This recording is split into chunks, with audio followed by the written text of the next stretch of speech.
ಯಾವ್ಯಾವುದೋ ಗಿಡ ಕೊಟ್ಟಿರ್ಬೋದು, ಬಾಳೆ ಗಿಡ ಮಾತ್ರ ಕೊಟ್ಟಿಲ್ಲ. ವಿಶೇಷವಾದ ಈ ಕಲ್ಪನೆ ಬರಬೇಕಾದ್ರೆ ಹಿಂದೆ ಯಾವುದೋ ಒಂದು ದೈವ ಶಕ್ತಿಯ ಪ್ರೇರಣೆ ಇದೆ ಅನ್ನಿಸ್ತದೆ. ಯಾಕೆಂದ್ರೆ ಒಂದು ಬಾಳು ಬೆಳಗಿದ ಬಾಳೆ ಅಂತ ಹೇಳಿದ್ರು ಅವರು. ಬಾಳೆ ಗಿಡ ಬಾಳನ್ನು ಬೆಳಗುತ್ತೆ ಅಂತೇಳಿ ನೀವು ಯೋಚನೆ ಮಾಡಿ, ಬಾಳೆ ಗಿಡ ಎಷ್ಟು ತನ್ನ ತಾನು ನಮ್ಮ ಮನುಷ್ಯ ಜೀವಿಗೆ ಅರ್ಪಿತ ಮಾಡಿಕೊಂಡಿದೆ ಅಂತ ಹೇಳಿ. ಆ ಬಾಳೆ ಆ ತಿಂಡು ಕೂಡ ಉಪಯೋಗಕ್ಕೆ ಬರ್ತದೆ, ಆ ಎಲೆ ಊಟ ಮಾಡ್ಲಿಕ್ಕೆ ಉಪಯೋಗಕ್ಕೆ ಬರ್ತದೆ, ಅದರ ಈ ಪ್ರತಿಯೊಂದು ಅಂಗಗಳು ಕೂಡ ಸಮಾರಂಭಗಳಿಗೆ ಉಪಯೋಗ ಆಗ್ತದೆ. ಬಾಳೆಹಣ್ಣು ನಮ್ಗೆ ಆಹಾರ ಆಗ್ತದೆ, ಆ ಬಾಳೆಯ ಸಿಪ್ಪೆ ಇನ್ನೊಂದು ಪ್ರಾಣಿಗೆ ಆಹಾರ ಆಗ್ತದೆ. ಅಂತಹ ಒಂದು ಅದ್ಭುತವಾದ ಒಂದು ಕಲ್ಪನೆಯನ್ನು ಇಟ್ಕೊಂಡು ಗಿಡಗಳನ್ನ ಕೊಡ್ತಕ್ಕಂಥ ಕೆಲಸ.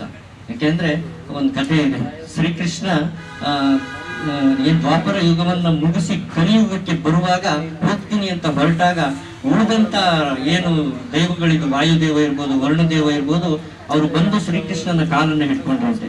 ಶ್ರೀಕೃಷ್ಣ ನೀನು ಹಿಂಗೆ ಕಲಿಯುಗಕ್ಕೆ ಹೊರಟು ಹೋಗ್ಬಿಟ್ರೆ ನಮ್ಮ ಪರಿಸ್ಥಿತಿ ಏನು ಅಂತ ಹೇಳಿ ಕಾಲು ಹಿಡ್ಕೊಂಡು ಬೇಡ್ಕೊಂಡಾಗ ಅವನು ಶ್ರೀಕೃಷ್ಣ ಒಂದು ವರವನ್ನ ಕೊಡ್ತಾನೆ.